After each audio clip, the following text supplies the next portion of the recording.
নমস্কার, খবর শুনছেন আপডেট বাংলা চ্যানেল থেকে। আজ রবিবার 25 তারিখ জানাবো আজকের বাছাই করা 10টি গুরুত্বপূর্ণ তাজা খবর। শুরুতেই হেডলাইন্স। ফাজলামোর দিন শেষ, এবার টাইট মমতা, দুই মাথাকে কড়া নোটিশ অমিত শাহের। ভোটে হেরেও হাসছে তৃণমূল, চলছে সবুজ আবির খেলা।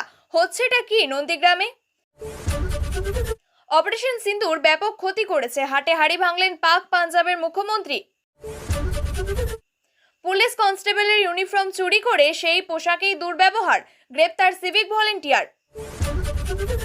আপনার লালকেল্লার ভাষণে বালুচিস্তানের উল্লেখ, দিল্লিতে পিএম মোদির অফিসে পৌঁছালো বালোচ গোষ্ঠীর নেতার আর্জির চিঠি। বন্ধুর ফ্ল্যাটে ডাক্তারি পড়ুয়াকে মাদক খাইয়ে গণধর্ষণ, গ্রেপ্তার সহপাঠী সহ 3। অগ্নিবীরকে বাঁচাতে জলে ঝাঁপ, নদীর তোড়ে ভেসে গেলেন তরুণ সেনা অফিসার। নির্লজ্জ পাকিস্তানকে উচিত জবাব, ভারতীয় আকাশসীমা ব্যবহারে আরও বাড়ল নিষেধাজ্ঞার মেয়াদ। বিনা মেঘে বজ্রপাত, অযোগ্য চাকরিহারাদের নিয়ে কোন নির্দেশ সুপ্রিম কোর্টের। এবার আসছি বিস্তারিত খবরে। সম্প্রতি ওয়াকফ নিয়ে মুর্শিদাবাদ জেলায় যে আন্দোলন হয়েছে তাতে উত্তপ্ত হয়ে উঠেছিল গোটা পরিস্থিতি। গোটা ঘটনায় তদন্ত শুরু করার পর এবার বড় পদক্ষেপ গ্রহণ করল অমিত শাহের দপ্তরের অধীনস্থ কেন্দ্রীয় তদন্তকারী সংস্থা। অমিত শাহের দপ্তর এমন এক পদক্ষেপ নিল যার ফলে আইন হাতে তুলে নিয়ে দেশের আইন ভঙ্গ করে যারা অশান্তি সৃষ্টি করছে তাদের ঘুম উড়ে যাওয়ার জোগাড়। সাগরপাড়া থানার অধীনস্থ দুটি গ্রামের দুজন বাসিন্দাকে নোটিশ পাঠিয়েছে কেন্দ্রীয় তদন্তকারী সংস্থা। নোটিশ পাওয়ার পরেই রীতিমতো ভয়ে কাঁপতে শুরু করেছেন ওয়াকফ বিরোধী আন্দোলনে জড়িত এই দুই ব্যক্তি। যেখানে হাবিবুর রহমান বলেন তাকে কি কারণে তলব করা হয়েছে তিনি এসব কিছু জানেন না, তবে তদন্তে সব রকম সহযোগিতা করার আশ্বাস দিয়েছেন তিনি। অন্যদিকে গোলাম কিবরিয়া শারীরিকভাবে অসুস্থ বলে তার পরিবারের পক্ষ থেকে জানানো হয়, এমনকি তাকে চক্রান্ত করে ফাঁসানো হয়েছে বলেও দাবি করেন তার স্ত্রী। একদিন আগেই সৌমিন্দু অধিকারী সংসদীয় এলাকা ভূপতিনগর কুঞ্জপাড়া সমবায় কৃষি উন্নয়ন সমিতিতে উঠছে গেরুয়া পতাকা। তৃণমূলকে দুর্মুষ করে জয় ছিনিয়ে নিয়েছে পদ্ম সমর্থিত প্রার্থীরা। জয়ের খবর পেতেই উল্লাসে ফেটে পড়েন বিজেপি কর্মীরা। ঠিক 24 ঘন্টার মধ্যেই সেই পূর্ব মেদিনীপুরেই অন্য আরেক সমবায় সমিতিতে বড় হার হলো বিজেপির। নন্দীগ্রামের আমড়াতলা সমবায় কৃষি উন্নয়ন সমিতি লিমিটেডের এদিন ভোট গ্রহণ ছিল। এই সমবায়ের মূল পরিচালন কমিটির সদস্য 10 জন। সমিতির মোট আসন সংখ্যা 60। ভোটে প্রতিদ্বন্দ্বিতা করেন 138 জন প্রার্থী। বিজেপি সমর্থিত 60 জন প্রার্থীকে লড়াইয়ের ময়দানে নামতে দেখা যায়। অন্যদিকে তৃণমূল সমর্থিত প্রার্থীদের সংখ্যা ছিল 59। সিপিএম এর প্রার্থী ছিল 19। সকাল থেকেই টানটান উত্তেজনার মধ্যে চলে ভোট গ্রহণ। ফলাফল সামনে আসতেই দেখা যায় 60 জনের আসনের মধ্যে মোট 42টি আসন পেয়েছে বিজেপি। তৃণমূল সমর্থিত প্রার্থীরা পেয়েছে 18টি আসন। এর মধ্যে 10 জন তৃণমূল আর 8 জন বিক্ষুব্ধ বিজেপি। তারা প্রত্যেকেই জয়ী হয়েছে। যে জায়গায় এই সমবায় সেই খোদামবাড়ি এই গ্রাম পঞ্চায়েতের বিজেপির দখলে। সেখানেই বিজেপির বাড়া ভাতে ছাই দিতে যেভাবে জয় ছিনিয়ে এনেছে ঘাসফুল শিবির, তাতে খুশি দলের কর্মীরা। চলল সবুজ আবির খেলা। অন্যদিকে নিজেদের প্রার্থীদের জয়ের খবরে খুশি পদ্মবিগ্রেরও। বিজেপি কর্মীদের এদিন গেরুয়া আবির নিয়ে উচ্ছ্বাসে মেতে উঠতেও দেখা যায়।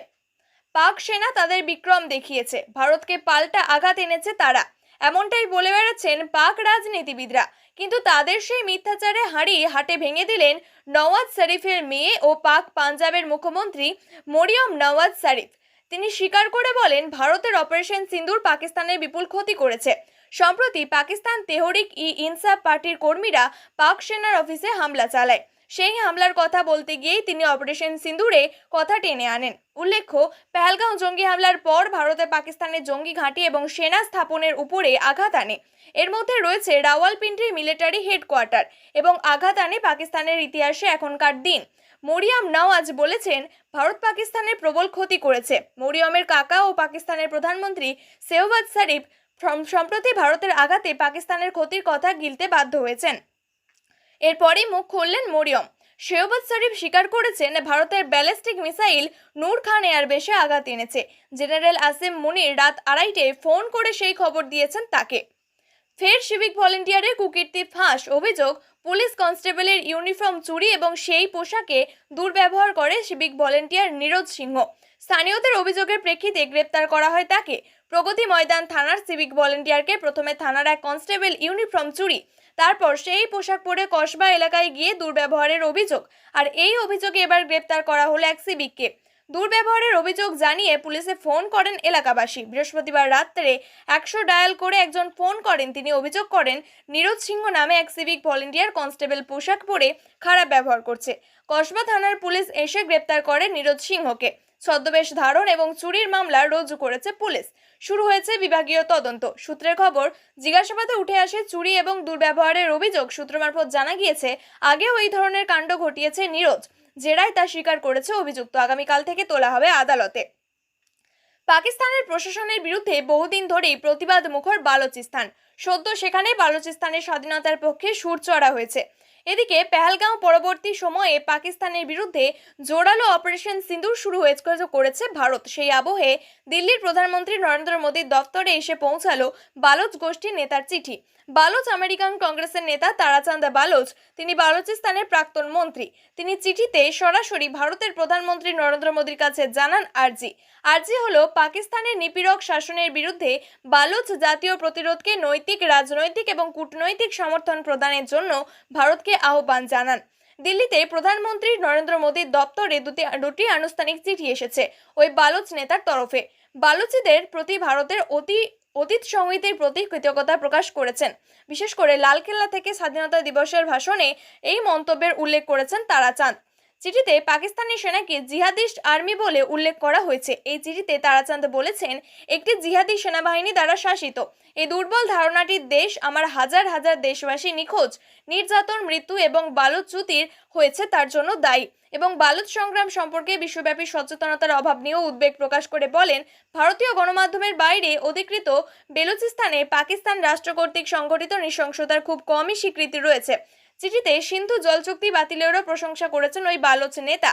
তিনি বলেন, সিন্ধু জল চুক্তি স্থগিত রাখা এবং পাকিস্তানের জিহাদি জেনারেলের কাছে স্পষ্ট করে বলা, যেভাবে বলা হয়েছে রক্ত এবং জল একসাথে থাকতে পারে না, আপনার বিচক্ষণ সিদ্ধান্তের আমি প্রশংসা করি। চিঠিতে তিনি লেখেন, তিনি যুক্তি দিয়েছিলেন যে একটি মুক্ত এবং সহযোগিতামূলক বালুচিস্তান ভারতের শান্তিপ্রিয় ব্যক্তিদের উপকার করবে।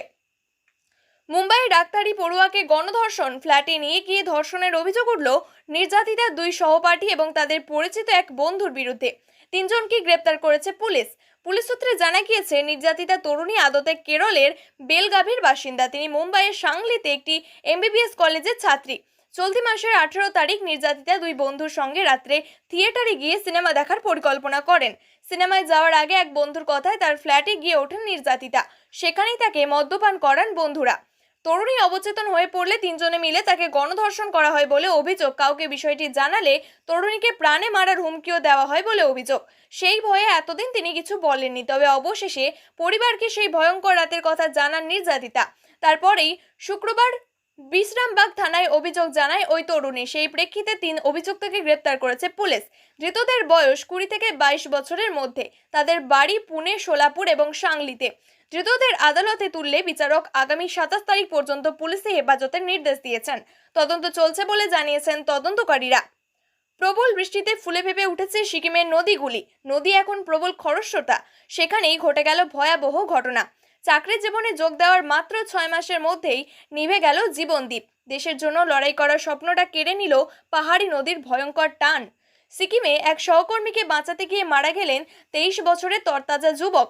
সিকিমে কর্মরত ছিলেন ভারতীয় সেনাকর্মী। তিনি অপর সেনাকর্মীকে বাঁচাতে নদীতে ঝাঁপিয়ে পড়েন। অবশেষে প্রবল স্রোত তাকেও ভাসিয়ে নিয়ে যায়। সিকিম স্কাউট আউটের লেফটেন্যান্ট শশাঙ্ক তিওয়ারি গত বছরের ডিসেম্বরে দায়িত্ব পেয়েছিলেন। এদিন সেনাঘাঁটি থেকে বেরিয়ে রুট ওপেনিং পেট্রোলিং এর নেতৃত্ব দিচ্ছিলেন শশাঙ্ক। সেই সময় কাঠের সেতু পার হতে গিয়ে পা পিছলে খরস্রোতা নদীতে পড়ে যান তার টিমের অগ্নিবীর স্টিফেন সুব্বা। দুবার ভাবেননি শশাঙ্ক, জীবনের ঝুঁকি নিয়েই ঝাঁপিয়ে পড়েন নদীতে। অগ্নিবীর স্টিফেন সুব্বা ততক্ষণে সেতু থেকে পড়ে গিয়ে পাহাড়ি ঝর্ণার তোড়ে ভেসে গিয়েছেন। অগ্নিবীরকে বাঁচাতে জলে লাফ দেন আর এক সেনাকর্মীও। নাইক পুকার কাটেল নামে এক জওয়ান এগিয়ে আসেন। নদীর জলের তোড়ে অনেকটাই ভেসে গেলেও শেষমেশ অগ্নিবীর সুব্বাকে উদ্ধার করা সম্ভব হয়েছিল। তবে শশাঙ্ককে বাঁচানো যায়নি। প্রায় আধ ঘন্টা পরে ঘটনাস্থল থেকে 800 কিলোমিটার দূরে জলের তোড়ে ভেসে গিয়েছিলেন তিনি। সেখান থেকেই সেনা অফিসারের মৃতদেহ উদ্ধার করা হয়েছে। ভারত পাকিস্তানের সংঘর্ষ বিরতি হলেও দুই দেশের মধ্যে এখনো বজায় রয়েছে চাপা উত্তেজনা। এমতো অবস্থায় প্রায়ই আঘাত প্রত্যাঘাতের মধ্যে চলছে দুই দেশের মধ্যে। এর মাঝে এবার পাকিস্তানের জন্য নিষেধাজ্ঞার সময়সীমা আরও বাড়ালো ভারত। পাকিস্তানের জন্য ভারতের আকাশসীমা বন্ধের মেয়াদ আরও বাড়িয়ে দেওয়া হয়েছে। পহেলগাম হামলার পরে 23শে এপ্রিল ভারতীয় বিমানের জন্য বন্ধ করে দেওয়া হয় ভারতের আকাশসীমা। পাল্টা নিষেধাজ্ঞা জারি করা হয় ভারতের তরফেও। পাকিস্তানের কোনো বিমান ভারতের আকাশসীমা ব্যবহার করতে পারবে না, জারি হয় নিষেধাজ্ঞা। তারপরেই ভারতের অপারেশন সিন্দুর, এরপর দুই দেশের মধ্যে সংঘর্ষের আবহ তৈরি হয়, যা চলে প্রায় 3-4 দিন। বর্তমানে সংঘর্ষ বিরতি ঘোষণা হলেও আকাশসীমা ব্যবহারে নিষেধাজ্ঞা প্রত্যাহার করা হয়নি। উপরন্তু সম্প্রতি আবারও 1 মাসের জন্য ভারতীয় বিমানের ক্ষেত্রে পাক আকাশসীমা ব্যবহারের নিষেধাজ্ঞা জারি করা হয়। এর উত্তর দিতেই পাল্টা পদক্ষেপ করে কেন্দ্রীয় সরকার NOTAM জারি করেছে। পাকিস্তানের যাত্রীবাহী সামরিক বিমান ছাড়াও পাকিস্তানের ভাড়া নেওয়া বিমান এবং অপারেটরদের জন্যই ভারতের আকাশসীমা বন্ধ থাকবে। দেশের নিরাপত্তার খাতিরেই এই সিদ্ধান্ত নেওয়া হয়েছে বলে খবর। সুপ্রিম কোর্টের নির্দেশে 2016 সালের পুরো প্যানেল বাতিল হয়ে যাওয়ার পর চাকরিহারারা রীতিমতো হতাশ হয়ে গিয়েছেন। বারবার করে বিরোধীরা দাবি করেছিল যোগ্য এবং অযোগ্য এই তালিকা আলাদা করে দিলেই আজকে এই সমস্যা হতো না। এক্ষেত্রে শীর্ষ আদালতের পক্ষ থেকে স্পষ্ট ভাষায় জানিয়ে দেওয়া হয়েছিল, তারা চিহ্নিত অযোগ্য তাদের যেমন বেতন ফেরত দিতে হবে, ঠিক তেমনই তারা নতুন করে নিয়োগ প্রক্রিয়াতে অংশ নিতে পারবেন না। সূত্রের খবর, এদিন অযোগ্য চাকরিহারাদের আবেদন সংক্রান্ত যে মামলা, সেই মামলা সুপ্রিম কোর্টে খারিজ হয়ে যায়, যেখানে শীর্ষ আদালতের পক্ষ থেকে স্পষ্ট ভাষায় জানিয়ে দেওয়া হয় গত 3 তারিখ সুপ্রিম কোর্ট যে রায় দিয়েছে তা কোনোরূপ হস্তক্ষেপ করা হবে না। পাশাপাশি অযোগ্যদের বিষয়টিও উপস্থিত করতে গিয়ে তাদের আইনজীবী বিভিন্ন যুক্তি দিলেও তা কার্যত খণ্ডন হয়ে যায় সুপ্রিম কোর্টে, যেখানে শীর্ষ আদালত জানিয়ে দেয়, আমরা যোগ্যদের শিক্ষকতা চালিয়ে যাওয়ার জন্য সুযোগ দিয়েছি, আপনাদের জন্য নয়। অর্থাৎ চিহ্নিত অযোগ্যরা বহু চেষ্টা করলেও তাদের যুক্তি সুপ্রিম কোর্টের কাছে টেকসই করতে পারলেন না। তবে আদালতের পক্ষ থেকে সেই বিষয়টি পরিষ্কারভাবে জানিয়ে দেওয়ার পরেও অযোগ্যরা আবারও আদালতে গিয়ে ভেবেছিল যে তাদের বিষয়ে হয়তো নতুন করে কোনো সিদ্ধান্ত নেবে সুপ্রিম কোর্ট, কিন্তু না। এদিন সুপ্রিম কোর্টের নির্দেশের পর অযোগ্য চাকরিহারাদের মাথায় যেন বিনা মেঘে বজ্রপাত হলো, যার ফলে শীর্ষ আদালতের এই নির্দেশকে স্বাগত জানাচ্ছে গোটা দেশবাসী। প্রিয় দর্শক, নিয়মিত সঠিক খবরগুলি সঠিক টাইমে পেতে সাবস্ক্রাইব করুন আপডেট বাংলা চ্যানেলটিকে। ধন্যবাদ।